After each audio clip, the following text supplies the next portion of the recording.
19th of January, 1945, Friday -1 degree Celsius, moderately windy. Juhász Eszter, 22 years old.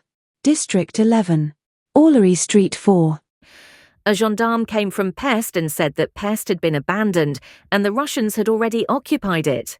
The Hungarians wanted to abandon Buda as well, but the Germans did not give their consent because Hitler had given the order that Buda, and especially the castle, must be held to the last bullet.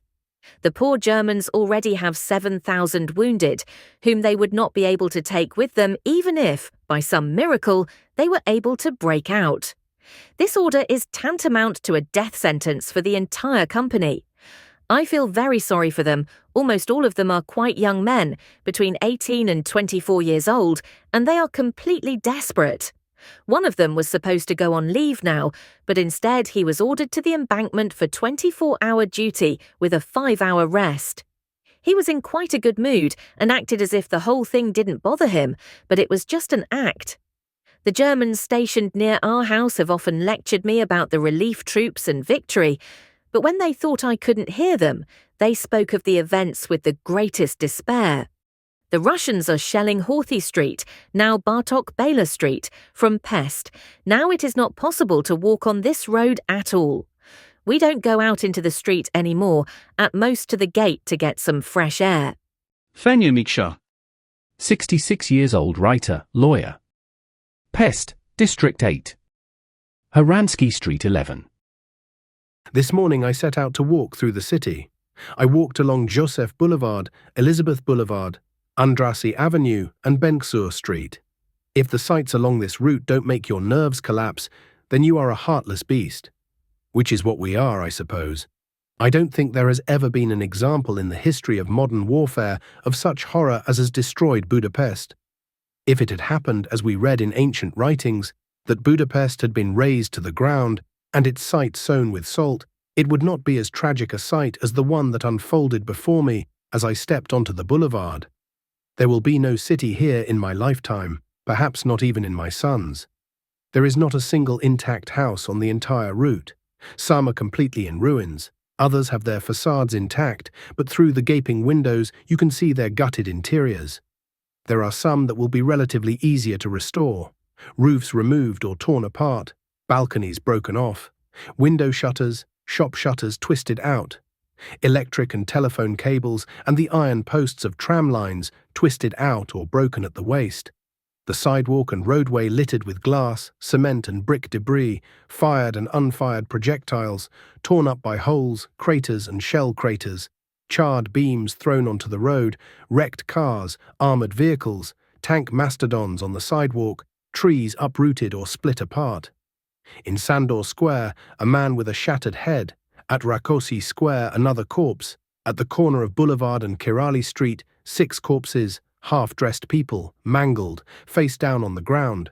And hundreds of yellow-starred people with bundles on their backs, or with pushcarts, prams, handcarts, as they hurry from the liberated ghetto to their homes with their meager belongings. Ragged, pale figures with uncertain eyes, the horrors they have experienced written on the membranes of their eyes. Most of them still wear the yellow star, evidently feeling it as a safe conduct against any further illegalities. I addressed one of them, who greeted me. "Is this yellow star a passepartout safe conduct?" "No, sir, it is not. I will wear this forever, because there was no better, more chauvinist-minded Hungarian in the country than me, sir. But now I will wear it to distinguish myself from those who did this to me." Another Jewish acquaintance of mine, a middle-aged man who looks 70. "Director, sir, the arrow cross took away my wife, my daughter. I don't want to live." A journalist acquaintance of mine addresses me. "We went through 10 terrible months with my wife, and now, when we're sort of over the troubles, her heart couldn't take it anymore. She died this morning. Now I'm going to Rákóczi Square to bury her there." A soldier is throwing the contents of a suitcase shop out of the smashed shop window. The crowd is fighting over the loot. The Russian soldier chases them away. On the other corner, someone discovers an intact spice and delicatessen shop. He pries up the shutter, which is twisted out of its corners, gets in and starts carrying out the wine, champagne and whatever else he finds. I can't imagine anything more disheartening than such a walk. Besides, it's risky.